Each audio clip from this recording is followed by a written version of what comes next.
I sobretot recorda el que deia Lluís Llach. Si em dius adeu, vull que el dia sigui fred i pla. Net i clar. I tu què sabràs? Home, André, rei, ja t'hem dit que t'estimem molt. A ver, ¿hasta cuándo va a durar esta comedia? Hombre, que solo fue un gol. Por cierto, ¿os fijasteis en la trayectoria del balón? Sí, el balón, sí. Però avui no podem fallar. Hem de celebrar la Lliga. Va, espavileu! O us faré visitar una exposició del MACBA, Mic! Keita! Imagina que Mahoma està mirant TV3! Gol! Gol! Sí, senyor! Sí, senyor! És que la fe mou muntanyes. On aneu? On aneu? No es van música canaletes. A canaletes? Però esteu bojos o què? Que no veieu que si us deixeu endur per l'eufòria ens poden sorprendre? Tranquilo, mister, ya lo arreglaremos. Gol! Sí, senyor. Mira, el que tu diguis, però jo estaria més tranquil amb un 3-1. Ni que fos de falta. Vale. Venga, Dani. Mic!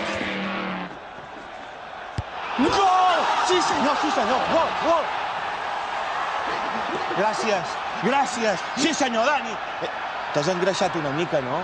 Toni, escolta, què passa amb la meva panxa, cony? Ja us vaig dir que jo no volia fer de Dani Alves, Toni, tranquil, que ho deia el guió. Toni! Nois, voleu dir que és prudent això que feu? Lo siento, mister. Es que la euforia ha implosionado en el interior de mi cuerpo y ya no hay quien me pare. Gol! Què us he dit? Us esteu adormint! Quina lliçó en traiem de tot això? Si em dius adeu, vull que el dia sigui net i clar. Joder, qué temazo. Lluís Llach tiene la capacidad de convertir las palabras en emociones, hasta tal punto que a veces me pone berraco. No. La lliçó és que us esteu despistant. I ja us he dit que avui hem de guanyar.